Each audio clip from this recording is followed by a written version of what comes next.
Olá, caros colegas, tudo bem? Para quem não me conhece, meu nome é Eduardo Corpa Jorge, sou engenheiro mecânico, professor também e membro do Instituto de Engenharia Mecânica.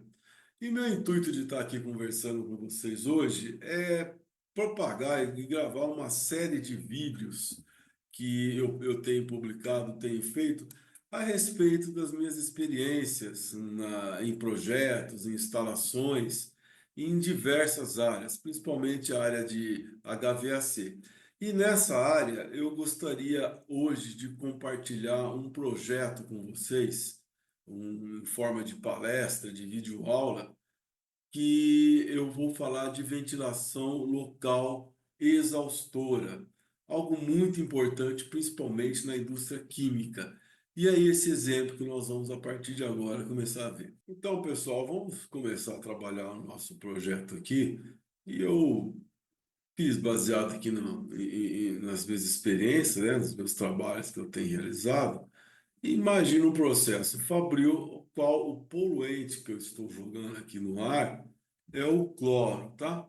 Algo meio parecido com isso aqui, né? Aqui você vê um tanque, você está exaurindo os poluentes aqui, não está deixando entrar nada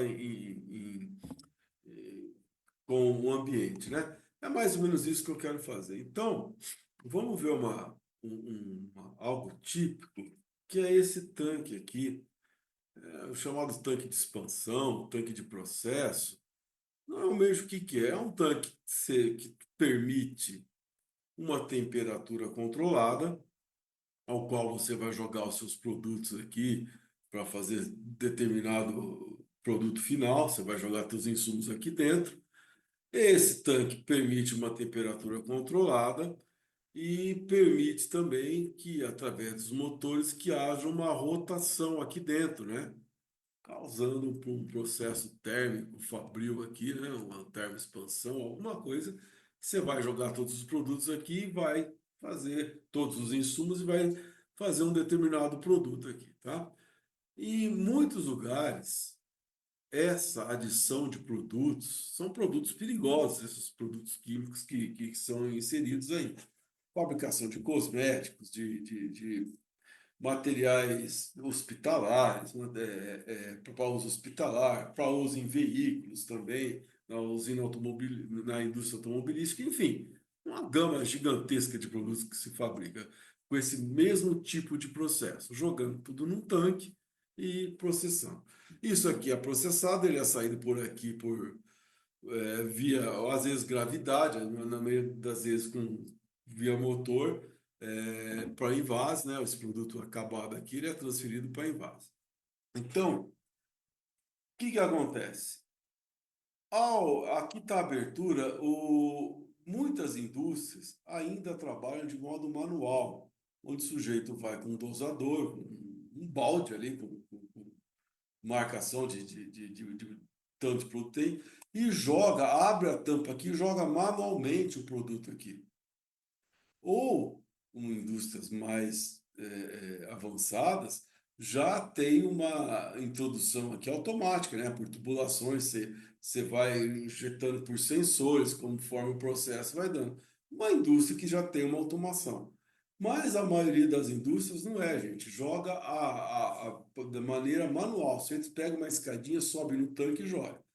Esse tanque que vocês estão vendo aí é um tanque até pequeno nesse que eu estou mostrando para vocês.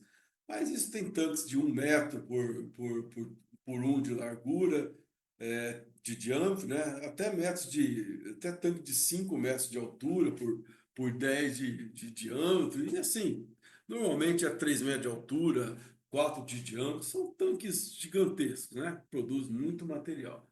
Mas, via de regra, é isso aí que acontece. Então, nesse processo, eu estou jogando, está escapando, né? Meio litro de cloro por hora em modo de vapor. Vocês vão ver que é bastante coisa, não é pouco não.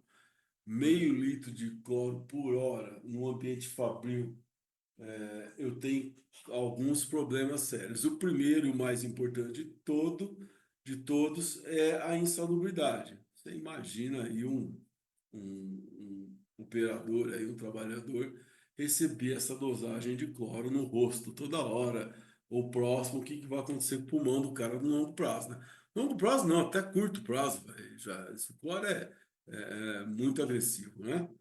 Então, o primeiro cuidado aí que a gente tem que ter é a parte de insalubridade. Aí você já viu o que que acontece, vem Ministério do Trabalho, advogados aí, a fábrica às vezes tem até que fechar, tanto processo trabalhista que pode vir. Segundo, são as verificações da Anvisa, né? Que no processo Fabril, ver se está tudo sendo Anvisa, Inmetro, ver se está tudo sendo cumprido conforme manda o processo. Nesse caso de vazar algum produto, algum poluente, a preocupação que a Anvisa tem é quanto à contaminação cruzada, né? Então, por exemplo, um determinado poluente no ar, e você vai fabricar outra coisa do lado, um pouquinho distante, e você pode ter uma contaminação desse outro produto em função desse. Ok? Então, esse é uma preocupação da Anvisa. E a outra preocupação, também muito importante, é a CETESB, porque onde eu vou jogar esse poluente, né? Aqui a gente está vendo um croquis, aqui um desenho esquemático, né? Não é exatamente isso aqui, mas só para fins de, de didáticos, né? Eu fiz essa ilustração aqui. Aqui seria o tanque, como que seria o nosso sistema. Em todo lugar é assim. Aqui seria o tanque, que é esse cara aqui que eu acabei de mostrar para vocês, né? Esse tanque aqui. O captor, aqui está uma coifa, né? Não é bem isso. Os sistemas de dutos, o filtro, aqui o motor exaustor e aqui fora o ar que está sendo expelido aqui, o duto, que é a chaminé que está jogando fora.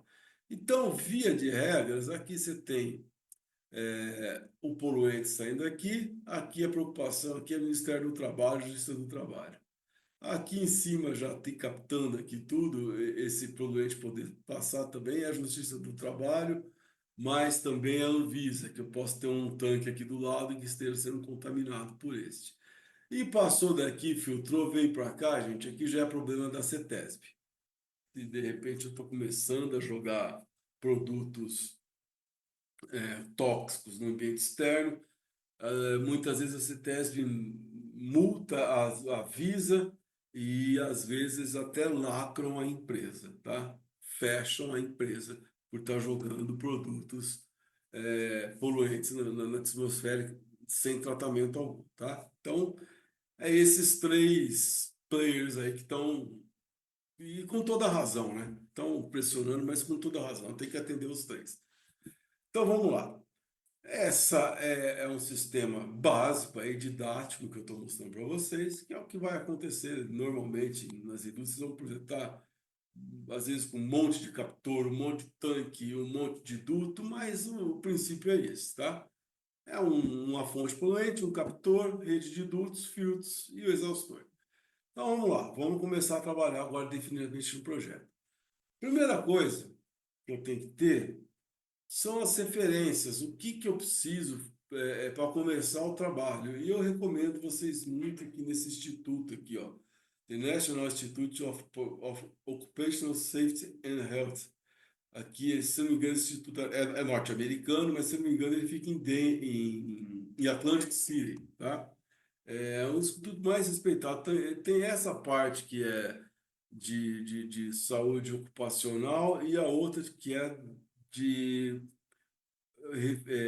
de ar hospitalar, em ambientes hospitalares. Também desse instituto aqui, aí estão os melhores artigos, melhores publicações. E aqui, se a gente consegue esse índice aqui, que é muito interessante, ó, valores imediatamente perigosos à vida e à saúde. Então, um determinado produto é jogado no ambiente, ele está lá, e ele tem um determinado valor que é perigoso à saúde. E em inglês, em português, isso aqui, em inglês, Immediate Dangerous to Life and Health Concentration, tá? Que é IDHL, que nada mais é a tradução, é IPVS, tá ok?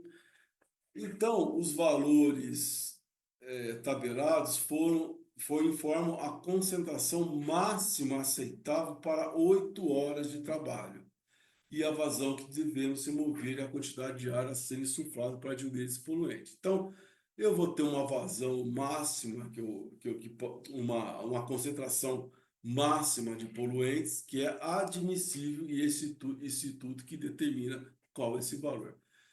Eu procurei também algumas coisas aqui nessa norma nossa aqui, a 16401.3, que ela é mais para ar-condicionado. Lá você tem a vazão mínima de troca, né? Também é interessante, mas não é completo.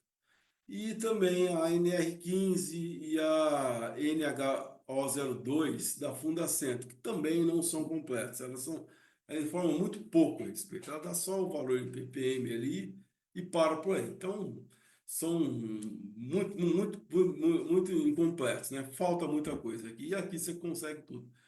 Uma tabela resumida desse instituto é isso aqui, ó, tá? Os valores que eu tenho de LH e aqui o que é tolerável em 8 horas de trabalho. Esse 8 aqui, ó, é o que é tolerável em 8 horas de trabalho, tá ok? Então, pessoal,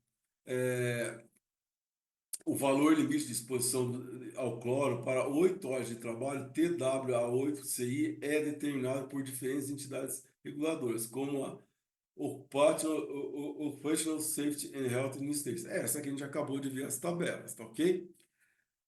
Para o cloro, no caso aqui, é 1,46. Então, vamos só dar uma olhadinha aqui nessa tabela e vamos ver os valores aqui, ó. Por exemplo, você chama bastante atenção aqui o benzeno, né? Aqui, ó, 10.000 miligramas por metro cúbico, que é a concentração dele. O aceitável é isso aqui, ó, de 10.000 eu tenho que passar para 5. Então, tem que ter uma diluição muito boa. O benzeno ele é denso, né? Ele esparrama muito fácil na atmosfera e ele é denso, não. Ele é fluídico, ele flui muito fácil na atmosfera, toma muito lugar e eu tenho que diluir ele com bastante ar. Tenho que diluir bastante ele para ficar aceitável. Ele é tão tóxico que ele é. Aqui, ó, por exemplo, o ácido sulfúrico, que eu falei que é oriundo aí de queima, de explosão de motor, né? Um dos rejeitos aí da queima que sai do escapamento é dióxido de enxofre. Esse dióxido de enxofre, né? Que o enxofre está lá no diesel, principalmente, né? Nos carros, nos caminhões, ônibus, caminhonetes, né? Principalmente diesel, gasolina também, mas o enxofre ele existe em grande quantidade nesses combustíveis e ele acaba sendo causando um resíduo no escapamento. Esse dióxido de enxofre, ao entrar em contato com a atmosfera, vai encontrar partículas de água e vai formar o H2SO4, o ácido sulfúrico. Aí tá, ó, olha com o ácido sulfúrico o valor dele e qual é a quantidade admissível para ele no ambiente. Então, muitas vezes na rua, principalmente em avenidas com muito movimento, com certeza passa e passa muito desse valor aqui, né? Só um parênteses aí para a gente ver o que é aceitável, né? Então tá bom. Então o cloro, pessoal, é 1,46, né? Por exemplo, o benzeno é 5, o ácido sulfúrico é 1, cloro é 1,46 miligramas por metro cúbico, que é a concentração aceitável para 8 horas de trabalho. Então é com esse dado que eu vou trabalhar. Vamos lá. Se eu tenho uma vazão, começando nossos cálculos agora, nós vamos determinar a vazão do sistema. Qual a vazão volumétrica que eu tenho que ter? Se eu tenho a vazão volumétrica que está jogando de poluente 0,5 litro por hora, primeira coisa, eu vou começar a ter muito cuidado com as unidades, porque é fácil a gente colocar uma unidade aí inconsistente depois dar valores absurdos. Então a gente tem que estar sempre prestando atenção. Eu tenho 0,5 litro por hora. Litro não é muito uma unidade de trabalho para nós, né? É metro cúbico. Então vamos passar litro para metro cúbico. Então já dá esse valor baixíssimo aí, 0,0005 metros cúbicos por hora. Essa é a vazão volumétrica de poluente que eu estou jogando ali em cima do meu tanque, ali quando o cara abre. O cloro tem essa densidade, tem essa densidade de 3,214 quilos por metro cúbico. Então, o que que eu vou fazer agora? Eu vou achar a vazão mássica do cloro, ou seja, eu tenho a vazão volumétrica mais a densidade, multiplico os dois, a minha vazão máxima é igual a 0,016 quilos por hora, tá? Essa é a vazão máxima. Agora, achada a vazão máxima, eu vou achar, vamos determinar a, a vazão de ventilação. O que que eu tenho que ter de ar para diluir isso aí? E aí é onde entra esse cara aqui, ó, essa coluna aqui, né? Essa aqui TWA-CI. Então, essa vazão aqui eu tenho que ter 1,46, que é a concentração. Então, eu vou saber o que que eu preciso no ar aqui, ó. Vazão máxima sobre o TWI. 0,0016, que é o quilos por hora, né? E aqui eu vou ter a nossa concentração aqui, que é admissível, que é 1,46, 10 a menos 3, 1,46 miligramas por metro cúbico. Ora, se eu estou em miligramas, vou passar para quilo, eu já estou na divisão de mil de grama ali, para 10 a menos 3 vou passar para quilo, então é 10 a menos 6, né? Dividir por 1 milhão, então dá 1,46 vezes 10 a menos 6. Aí sim eu achei a minha concentração, que eu tenho que diluir essa vazão de ar externo aqui para diluir essa concentração de 1,46. Eu tenho que jogar essa vazão. Então, para determinar, esta é a vazão de ar a ser extraída para o ambiente, por frestas do ambiente, né? Não para do ambiente, por festas, janelas, ventilação mecânica, etc. Então, eu quero uma vazão de ar externo disso aqui para poder jogar isso tudo fora. Qual a vazão total que eu tenho que ter? A vazão do poluente, que é só isso aqui, 0,01607, mais essa vazão do ar. Ou seja, quem está mandando aqui, quem está fazendo tudo aqui, pessoal, é o ar, não é o cloro, né? Tem que jogar todo esse monte de ar aqui para tornar o ambiente salubre. Então, qual é a minha ideia aqui? Voltando um pouquinho no croquis, ó, eu tenho aqui esse poluente. Eu tenho essa vazão aqui essa sucção aqui, essa exaustão. Qual a minha ideia? Eu vou provocar uma pressão negativa aqui. Então, eu vou provocar uma circulação de ar externo para vir para cá. Como eu estou puxando muito ar disso aqui, pouquinha coisa eu estou exaurindo o cloro, certo? Com pouca coisa eu puxei o cloro para fora. Mas eu quero puxar o quê?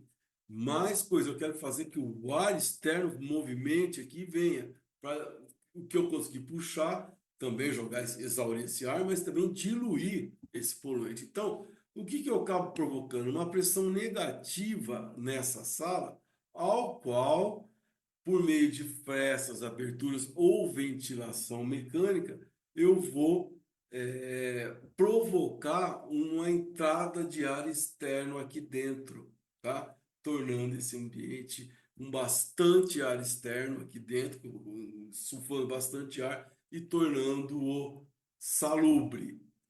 Essa é a ideia, tá ok? Então vamos lá.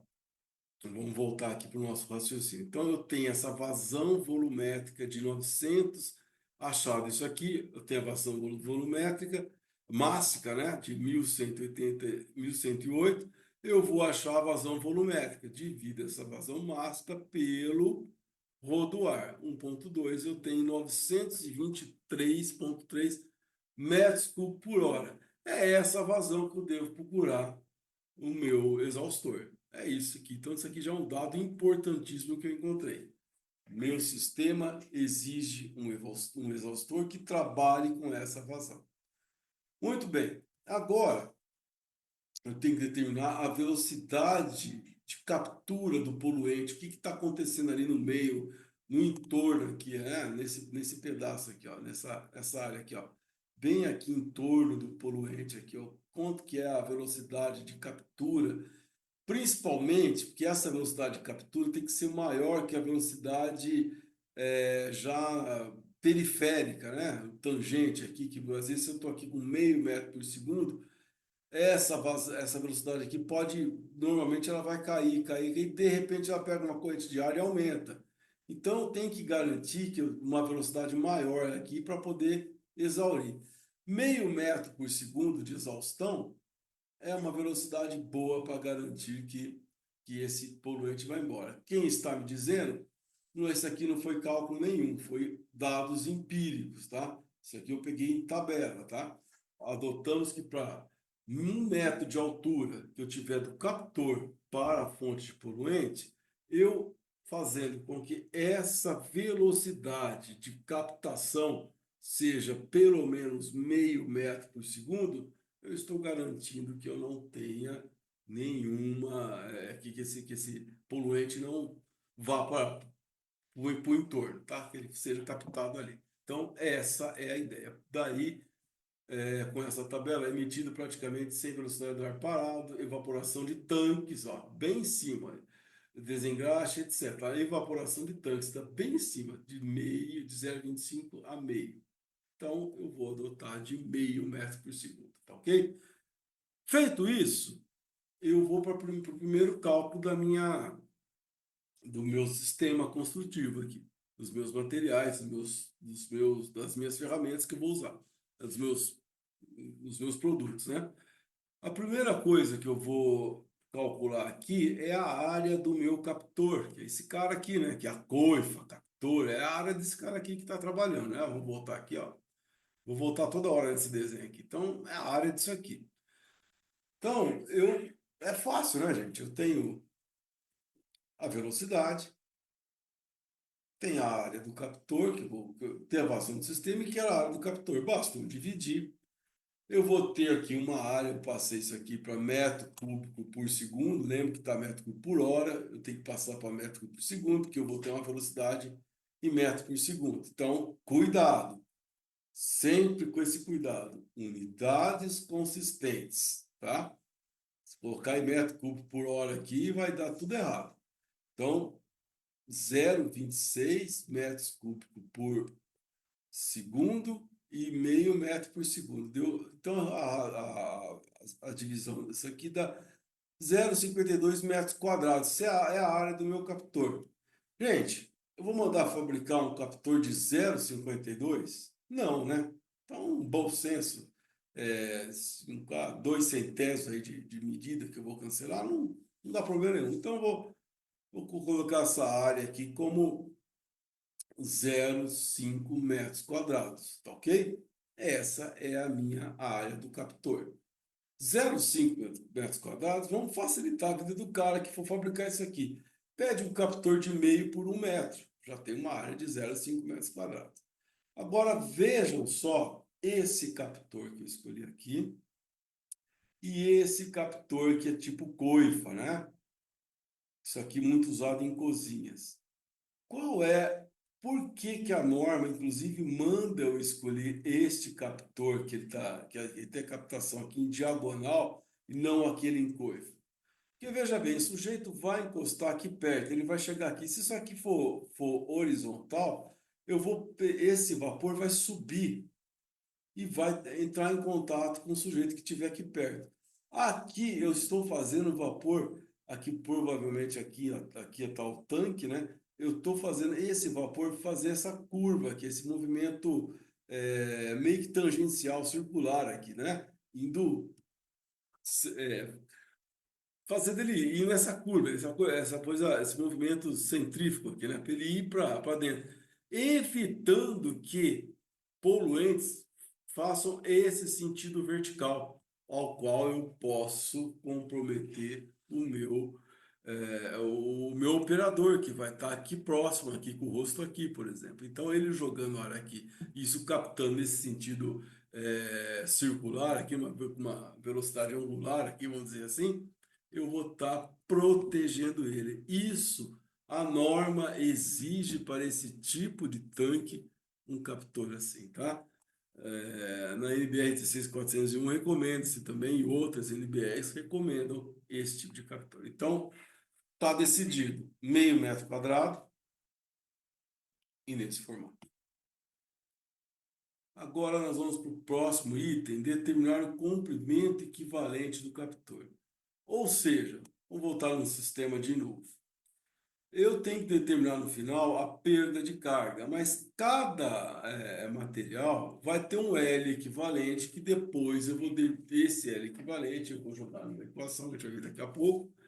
Aí eu vou ter a perda de carga desse tal. Mas por enquanto, eu tenho que saber que esse captor ele equivale a um comprimento equivalente de perda, né, de carga. Então, esse L aqui, equivalente do captor, se eu calcular, eu tenho que ter o quê?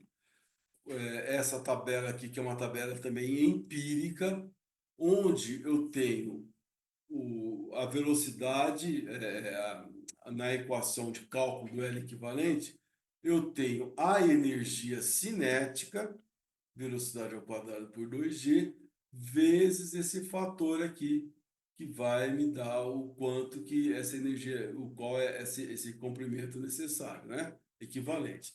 O KC e o KE, o que que é isso?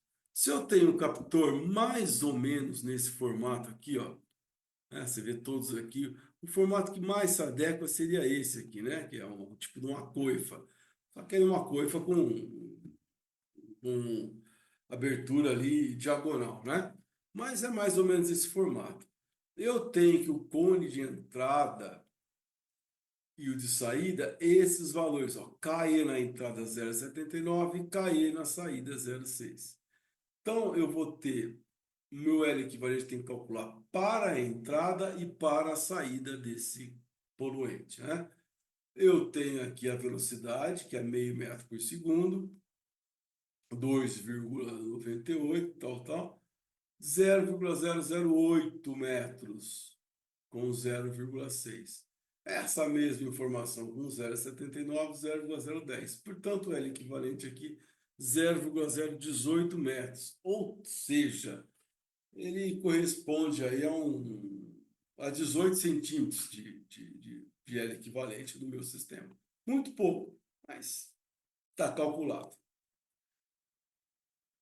Próximo item, determinar a velocidade no duto.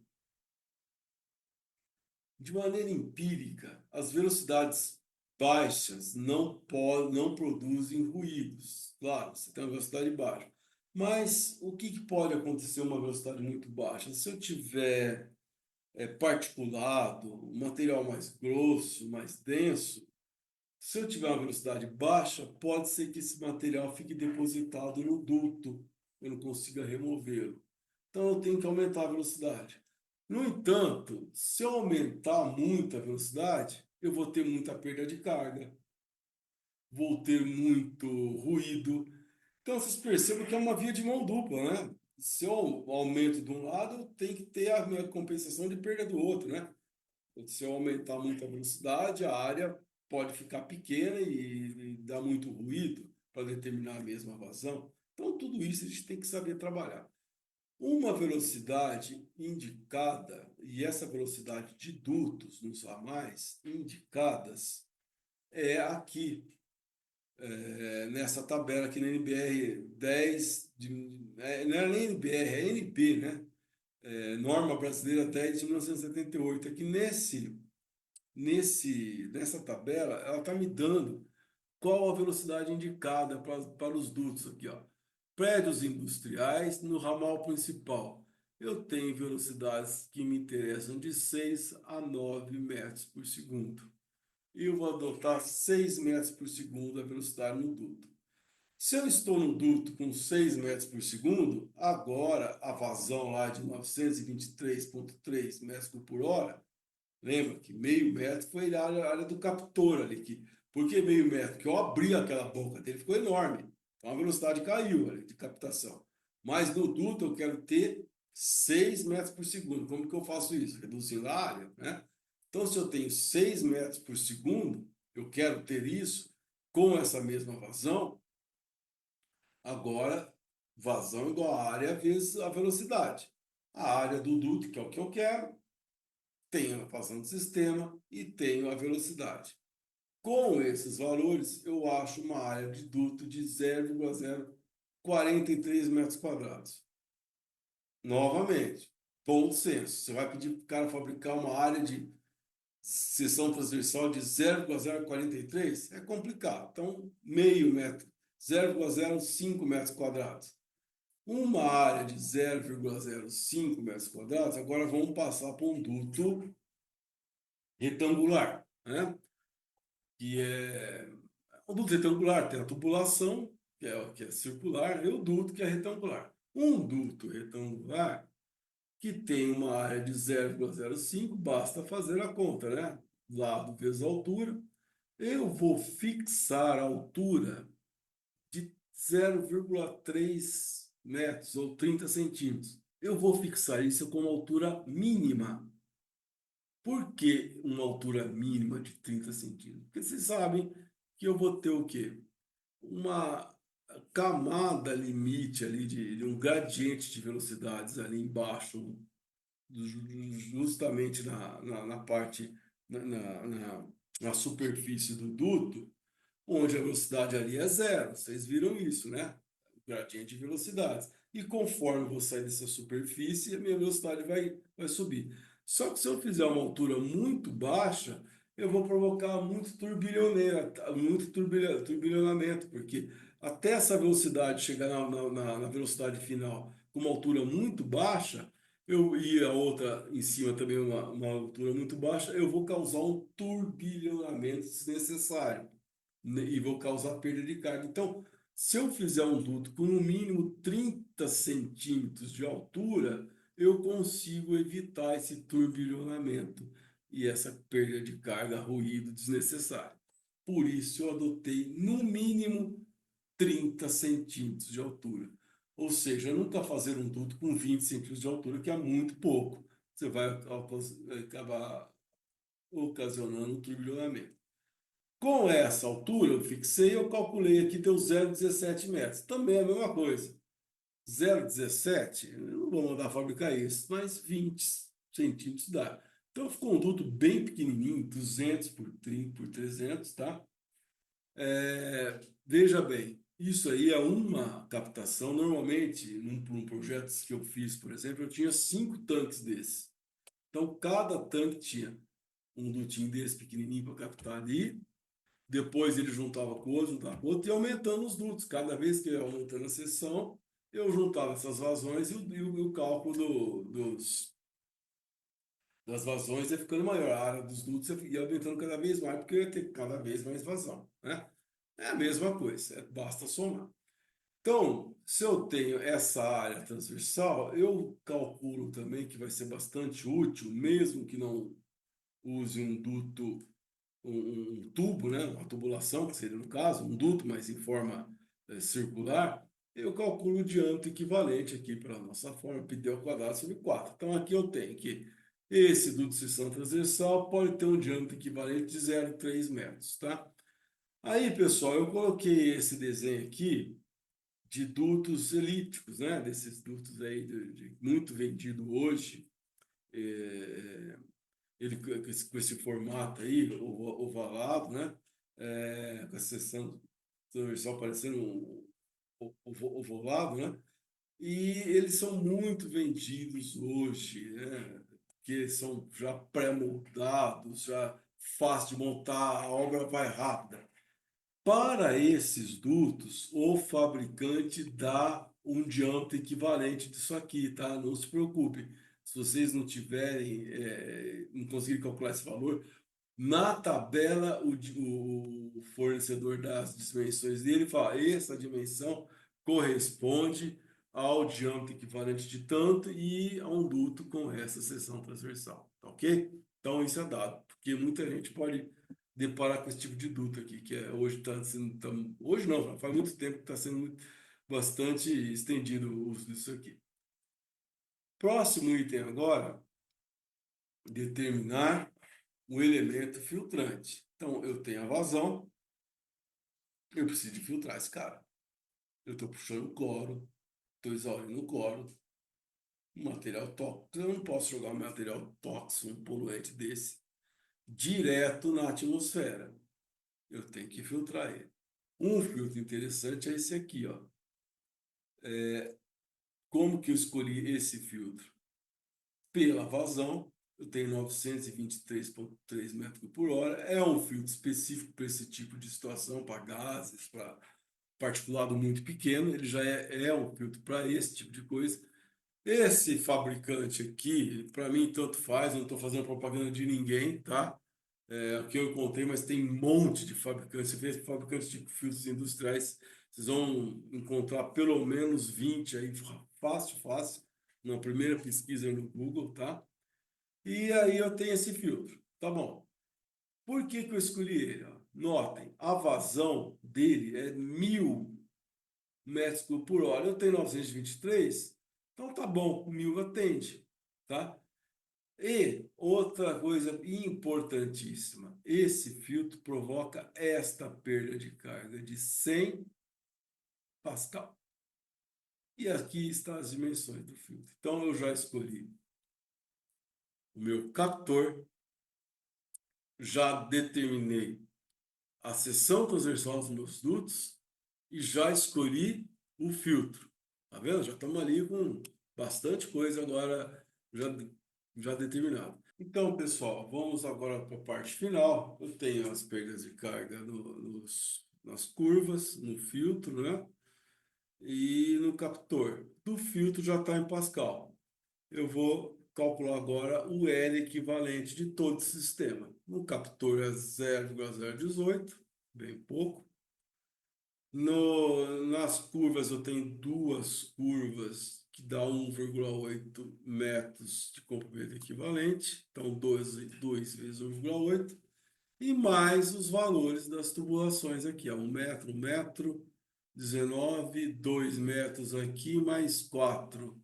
É isso, então somando isso aqui dá 3,6 metros. Agora sim nós vamos calcular o fator F. Por quê? Notem que eu tenho agora nessa equação aqui de Darcy-Weisbach, que é a determinação de perda de carga em ΔP dos dutos.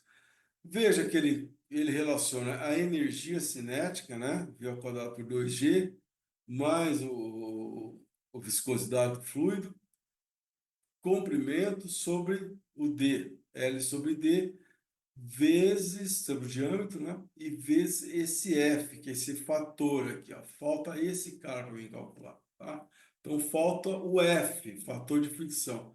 Esse fator aqui a gente não calcula, a gente vai no diagrama de Moody-Hawes, que lá a gente consegue. E para conseguir esse cálculo no diagrama de Moody-Hawes, eu já vou mostrar o diagrama para vocês. Na abscissa, eu tenho aqui o número de Reynolds. E na ordenada do lado direito, a rugosidade relativa. Então, para calcular o F, agora eu tenho que ter o número de Reynolds e a rugosidade relativa. Reynolds, vocês sabem, né? Velocidade vezes o diâmetro sobre μ. Que aqui eu coloquei uma letra diferente, está aqui si aqui. Eu não achei o μ no alfabeto grego lá que tem no PowerPoint. Deve ter, que eu não procurei direito, que é a viscosidade cinética, né? A viscosidade cinética eu encontrei em livros de termodinâmica, lá nas páginas, nos apêndices de tabelas de propriedades termofísicas, e a viscosidade cinética do ar de 30 a 40 graus Celsius, ela está na ordem de 16,04, 10 a menos 6 metros quadrados por segundo ao quadrado. Então, eu vou dividir 6 metros por segundo, que é a velocidade, de 0,3 metros por 16,04 10 menos 6 metros quadrados por segundo ao quadrado. Eu tenho metro por segundo, metro quadrado por segundo quadrado, divido, corto, não vai dar nada, vai acabar não tendo unidade nenhuma. E é isso que é, né? O Reynolds é um número adimensional. Achei o valor de Reynolds bem alto. No caso de milhões, é 1,12 vezes 10 a quinta, muito maior que 2.400, portanto, esse regime está para lá de turbulento, né? Lembra que menos de 2.400 eu estou no regime laminar. Aqui é ar, né? Muito turbulento direto. E aí eu vou achar agora a rugosidade desse sistema. Como que eu faço isso? Não preciso de calcular nada, gente. Já está tudo tabelado, tem essas tabelas de materiais. E eu achei aqui, ó, a rugosidade para aço galvanizado com costura de 0,15 a 0,20. Eu vou escolher 0,20, tá? Então, lembre, 0,20 milímetros. Vamos passar para mil, para metros, né? Então, dá 0,0002 por 0,3, que é o diâmetro. Aí eu tenho a rugosidade relativa. 6,7 vezes 10 a menos 4. Então, eu estou com na ordem de 10 a menos 5 e 10 a menos 4 para cima, né? De meio para cima.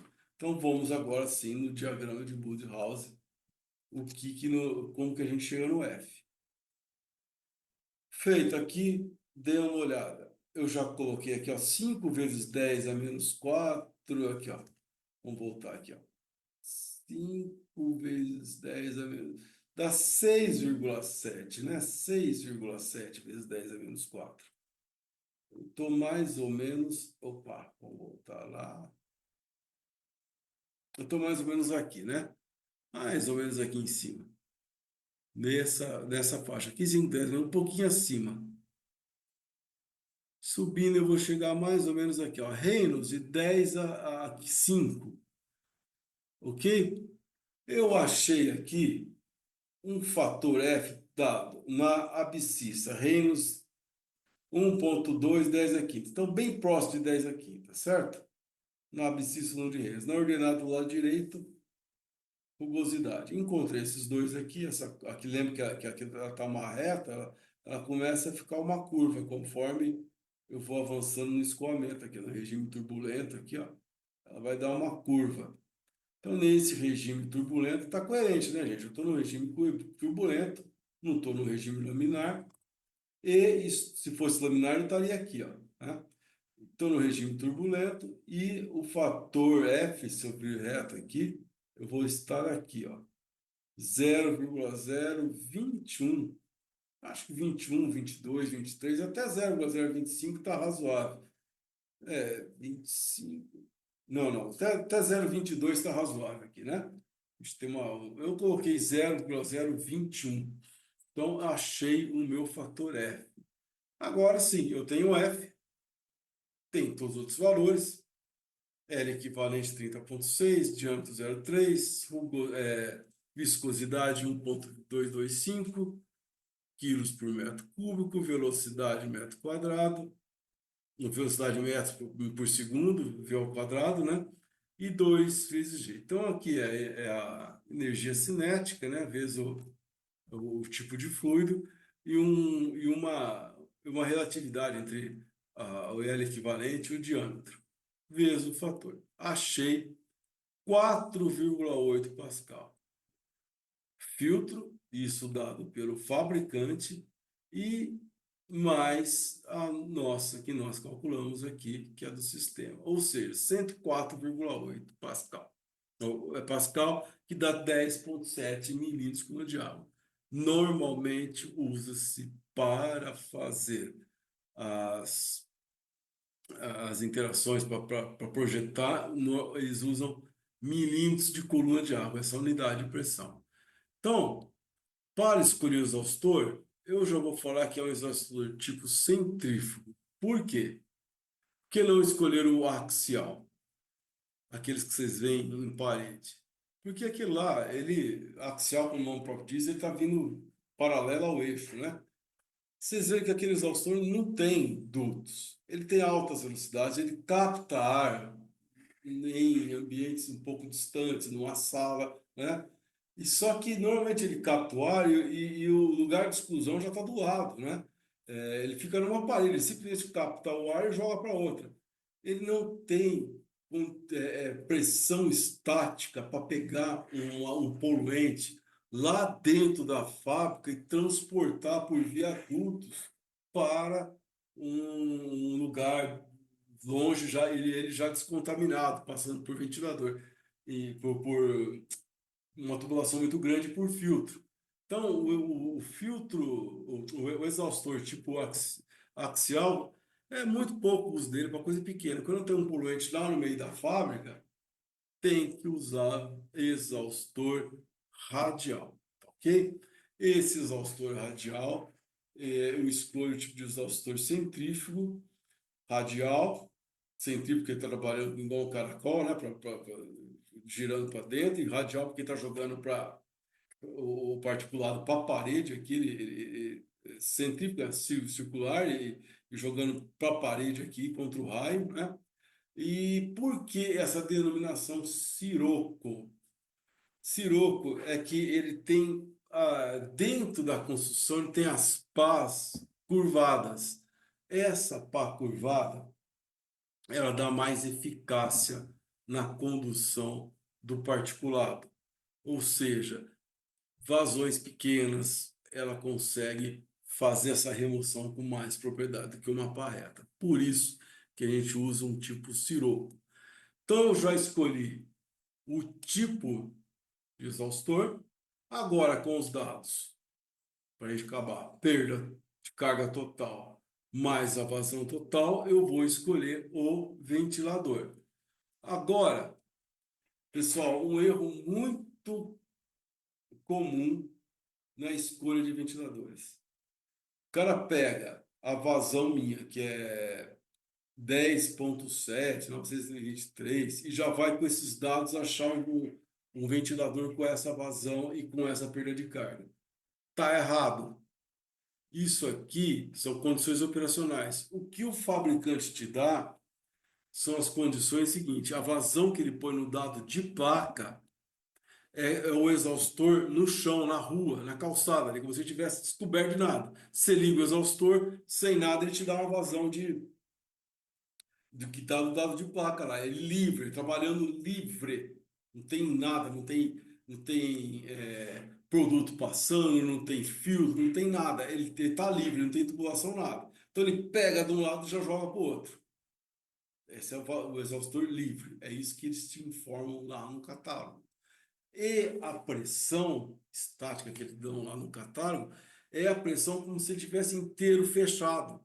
Ele vai até essa pressão, tá? Então é um erro pegar por aí. Eu tenho que pegar o exaustor pelos dados operacionais. Quais são meus dados? 10,7 de ΔP e aqui ele deu 923,3 metros cúbicos por hora.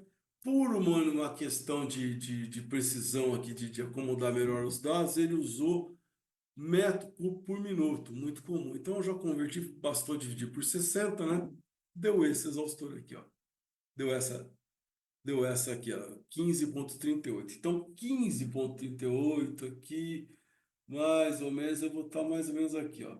15,38 com. Eu vou estar mais ou menos aqui, ó, bem aqui. Você vê que ele é bem pequeno, né? O mais próximo. Só que esse próximo ele está um pouco distante, ou seja, ele vai atender de sobra. Se eu tivesse bem em cima da curva dele, eu já não iria escolher ele. Por quê? Se eu estou bem em cima da curva dele, eu estou no limite de trabalho. Então, como eu estou bem antes aqui, eu estou mais ou menos aqui, né? Assim, tipo assim, mais ou menos aqui, ó. Eu estou apontando com o mouse. Então, tranquilo, posso escolher ele. Então, é esse exaustor aqui, esse modelo aqui, esse primeiro que me aparece aqui. VT6, tá? Tipo Siroco. Então, se eu escolho esse exaustor, e aí guardem as vazões e a pressão. Ó. Vamos ver na tabela aqui, aparece dado de placa. Ó. Vazão 22, pressão 38. Ó. Vazão minha 15, bem abaixo, e pressão 10. Eu tenho 38. Então, quer dizer, se eu não posso pelos dados de placa, né? Eu tenho que pelo dado de operação. Então, fiz essa conta, aí sim. Achei esse exaustor de meio HP, um exaustor pequeno, Se não é silencioso, não faz muito ruído, se tiver alguém perto não vai incomodar tanto. E tem essas dimensões aqui, ó. Ele é 380, 220, tipo Sirocco, vazão de placa essa que não são, repito, não são as vazões que nós vamos trabalhar, né? 22 metros cúbicos por minuto e eu tenho 15, tá? 107 milímetros por de água e ele trabalha até 38, tá? Então, se você for por esses valores, você não vai achar. Você tem que ir pelo valor de operação no gráfico, tá? Meio CV. E aqui tá os dados dele, né? 17, 220 por 1750 RPM, que é muito importante esse dado também. 220, 380 volts, 35 quilos ele pesa, largura, isso aqui são os dados reais, né? Comprimento, altura, saída, diâmetro de saída para a tubulação, você tem que fazer uma redução, né? Para de 160 para 30.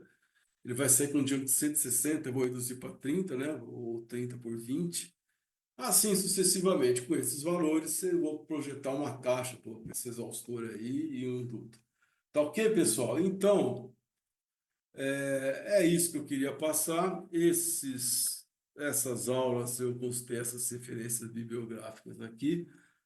Vocês vão achar na Ashore 62.1, que é a mais completa, tá tudo lá, tá?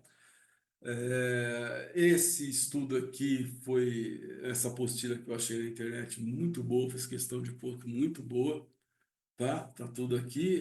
Esse livro aqui, Engenharia de Ventilação Industrial, é um livro antigo, até meio chatinho de ler, mas ele tem meio que um basicão, tá? Ele é de 1978, então ele ainda trabalha com, com valores métricos, né? Meio chatinho, mas tudo bem. E a norma BNT 16401 é mais para ar-condicionado, é ar no interior, mas ela dá uma quantidade de troca de calor necessária. Só que as trocas de calor necessárias eu já atendi com as recomendações do Instituto lá de Saúde americano, lá que eu peguei aquelas normas. Bom, então, pessoal, finalizado, tá? O que eu queria passar isso para vocês. Espero que tenha sido bastante útil essa aula e devo gravar mais vídeos por aí, tá bom? Nos próximos dias. Obrigado, pessoal. Grande abraço a todos.